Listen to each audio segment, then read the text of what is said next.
Hi everybody. Hey.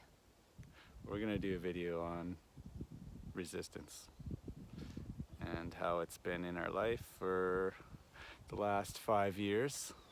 Longer than that. We've only been aware of it for the last 5 years. And well, how it's held us back for the last 5 years. And so we're going to tell a little bit of that journey, and Trisha's going to start with her side of that. We had a baby and then COVID hit a year later. So it was kind of like a permission slip for us to just really settle into our inward cycle, which we were already in. And we just did a lot of inner work. We started looking at our inner, limiting beliefs and all our not enoughness, and started seeing a lot of things about ourselves and the way we were going about things with our music, and how we, really reassessing how we want to move forward in a more conscious way, and find the joy in what we were doing again, because we were feeling quite overextended and burnt out. We had some problems. We had a lot of resistance that made us even not sure if we wanted to play at all. Yeah, we were in a lot of conflict. Like we just put the band, we buried it in the ground, and we honestly thought maybe this is done. Maybe it's time for a new creative venture. And the only reason we revisited it was because whenever we passed the studio, there was this feeling inside that we didn't even want to enter. I didn't even want to look at a guitar or the drums. Yeah. And it was painful. So then we didn't even hardly go in the studio or use it at all for like a whole year. Right. So the pain was a signal to look deeper at what the resistance was. And for me, looking, at my pain, it was around, there was like, the root of most resistance in a lot of people is not good enough. Mm-hmm. So mine took the form of, this isn't good enough because we're not making enough money as a band. It was yielding us some money. It was bringing in some extra money, but it certainly wasn't making our living. And you tended to confuse that with the validity or, the value of doing it at all. Right, so I had to take a look at the pain of not good enough because I'm not making enough money at this, and I should be going and doing more work elsewhere to make more money, instead of putting so much time and energy into this music thing. And then once I really looked at that thought and seen how much pain it was causing me, it released me again. It released me and allowed me to play again. Yeah. Because I realized it wasn't true with the help of The Work by Byron Katie.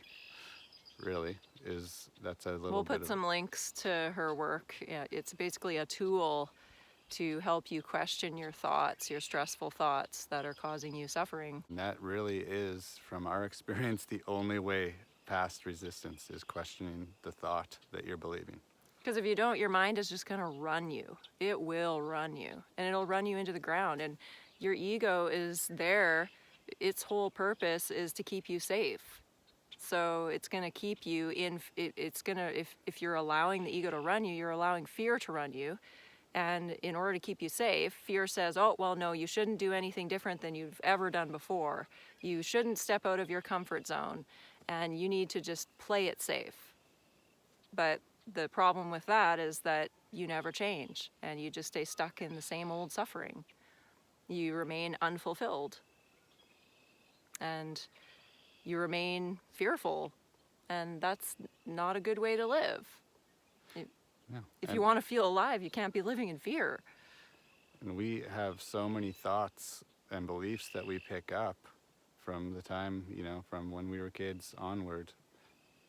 We're never going to, it's just one thought at a time. There's thousands of them. Like we're free. We freed ourselves so that we allowed ourselves to play music again.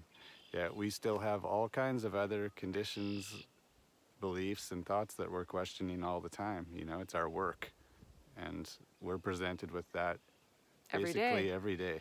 Every moment of every day. So there's fearful thoughts that come up and say, oh, maybe I'm not cut out for this. Oh, maybe I shouldn't have done this. Maybe I shouldn't have done that. Maybe I shouldn't do this in the future. But your pain is the signal to show you where to go to get past it. Yeah. So, you know, there's hope in that, because you can look at your pain, do the work, free yourself, and then deal with your next thought and belief. Yeah, and there are recurring thoughts. You know, you've been thinking the same limiting thought, like I'm not good enough, you know, is what it is for most people. It was for Danny and I. If you're believing that thought, I'm not good enough, it'll come up again and again and again in multiple different areas of your life. And you just keep questioning it. You know, it's not like you do the work on that thought once and then it's done. It comes up again and again and again. For me, it's not so much my worth being measured out by money or equated with money, but more so with validation, with love and approval. Oh, what if people don't like me? I can't really authentically show up as my full self, because what if somebody in that crowd or in that audience or whoever I'm imagining in my head doesn't like me? Then the mind says it's not safe for me to be seen. It's not safe for me to be all of who I am. It's not safe for me to be imperfect. It's not safe for me to be unconscious at times. And that's a really shitty way to live. Because then you have this like perfectionism that you're going through your life with, trying to be perfect, and you're wearing all these different masks to try to cater to all these different people and be everything that you think that each one of them wants you to be. And then you're very confused at who am I really then? Am I just living to please other people? I have to say that, you know, it sounds like we're saying there's only one way to get past resistance, and that's questioning your thoughts. And, you know, truthfully, I do believe that. I've seen that in my own life. My own experience has shown me that. Other people may say, push on through, fight, or, you know, oftentimes creatives in general will escape through some form of drug Drugs, or alcohol alcohol. or whatever their addiction may be. Well, we decided that that wasn't gonna work for us. Yeah. You know, I tried that in my, you know, quite a few years ago now. We want to, it's important for us to be 100% a clear vessel, you know? If you're meeting resistance in your life, question your thoughts. And you'll know which thought to question by the pain you feel. We find that a helpful thing to do is if you don't know what thought to question, oh, I don't know, you know, and we get into those states. We get so overwhelmed and so disconnected from ourselves, we don't even know what thought to question. We don't even know what we're feeling or what the problem is. We just know we don't feel right. Maybe we're even finding ourselves in a depression. Danny and I have been there many times. All of a sudden you find yourself feeling empty, and you've got this sadness, this heaviness. I don't know what I feel. I don't know why I'm so sad. I don't know why I'm so angry. What's going on with me? Well, just sit down with a piece of paper and write out all the thoughts that you're too ashamed to speak. You are not your thoughts. You don't need to feel ashamed of them. You have a human mind, and like the rest of us, the human mind says all kinds of rubbish. So just get it out and isolate it and trap it on paper, and then you can see. Then you can start to go down the list and look at all the thoughts that you wrote down, and then pick one. You can start anywhere, but pick the one that has the most potency for you. The one that it just seems like it's just so terribly painful for you to believe that thought, and you couldn't even fathom that it couldn't be true. So I think that we're going to wrap up this video by saying that, you know, if there's people out there that are, you know, feeling really lost right now,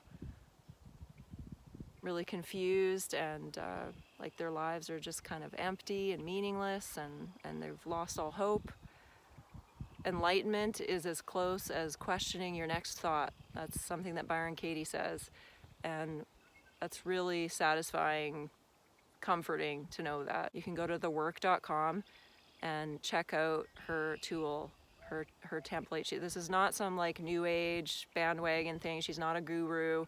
She's just developed this tool for you to go and ask 4 questions to question your thoughts and basically find your freedom from them, and you become your own guru.